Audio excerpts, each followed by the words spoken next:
Hi everyone! It's Emmy Grace, isang homeschooling mompreneur na kumikita habang nasa bahay, and welcome back to Graceful Homeschooling. So today's video is part of our Shopee Affiliate Series kung saan tinutulungan ko kayong matutunan kung paano kumita online kahit nasa bahay lang, lalo na tayong mga busy moms. So kung napanood nyo na yung Shopee Affiliate natin, maybe you're wondering, okay, pero magkano ba talaga ang pwedeng kitain dito? So totoo, pwedeng kumita, pero may mga bagay pa rin tayong kailangang maintindihan para realistic ang expectations mo. So today, pag-uusapan natin ang real talk, gaano kalaki ang pwede mong kitain sa Shopee Affiliate at paano mo ito mapapalago over time. And if hindi mo pa napanood yung previous video kung paano magsimula bilang Shopee Affiliate, ilalagay ko yung link sa description below.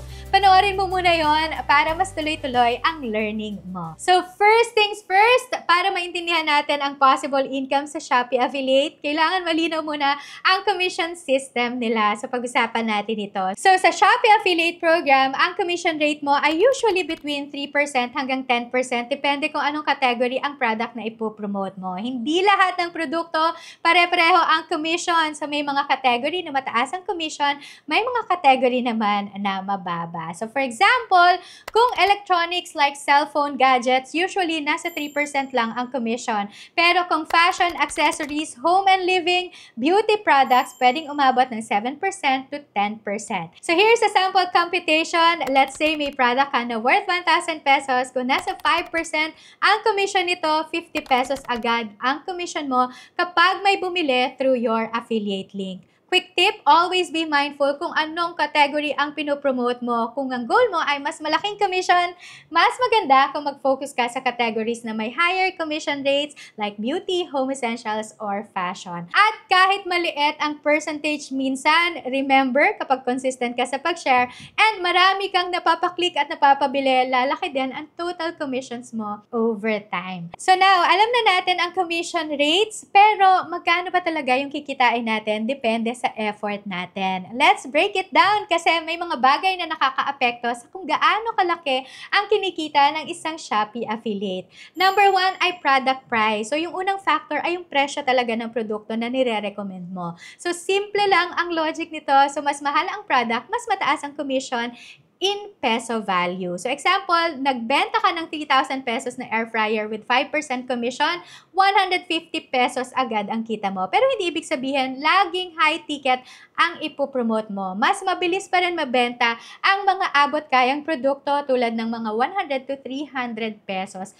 Fine. So, yung tip ko sa inyo, I start with affordable items like kitchen tools, planner, school supplies. Mas mababa ang commission pero mas mabilis ang bentahan. Kaya pwede din mas lumaki yung income dahil sa dami ng sales mo. Number 2 ay number of clicks and conversions. Yung next factor, ilang tao ba ang nagkiklik sa affiliate links mo? Kasi kahit may link ka, kung walang nagkiklik, wala din itong kita. So, ang tip ko sa inyo ay mas mataas ang click-through rate kapag may kwento ang post mo. So, pwede kang gumawa ng captions na check link in bio or nandyan ito sa pinned comment.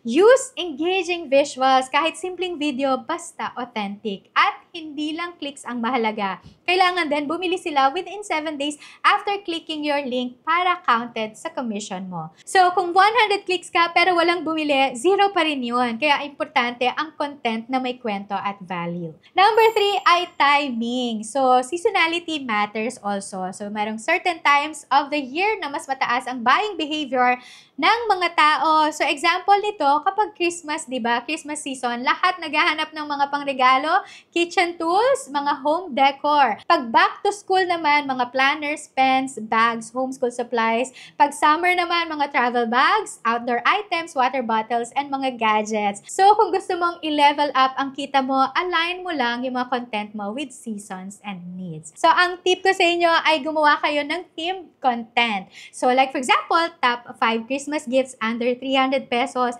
budget finds for homeschool moms, or summer must-haves for busy mommies. So, kapag naka-align sa needs ng audience mo ang content mo, mas mataas ang chance na bumili sila gamit ang link mo. Now, let's talk about what you really want to know. Paano ba palakihin ang kita ko sa Shopee Affiliate Program?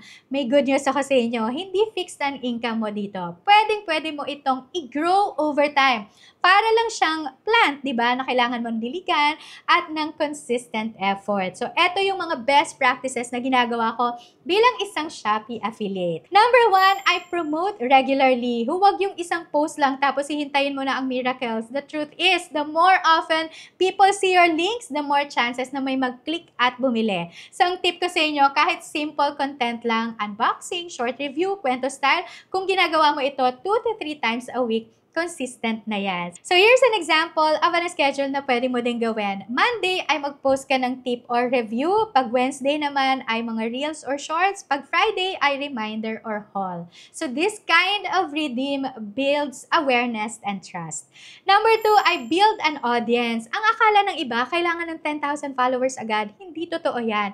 Start small, start where you are. So, start with your Facebook friends. So, kahit 100 followers lang yan, basta engaged ka, may kita ka na. Lalo na kung moms ang audience mo, madaling makarelate at magtiwala basta helpful ka sa kanila at hindi pushy. So tip ko sa inyo ay gumamit ng kwento style post. Gaya ng mga mami, nakita nyo na ba tong 150 pesos na kitchen tool? Nakatulong talaga to sa akin. Nilagay ko yung link dito sa comment section kung gusto nyo rin makita. Simple as that. Number 3, focus on high demand products. Now this is very important because hindi lahat ng trending ay bagay sa'yo.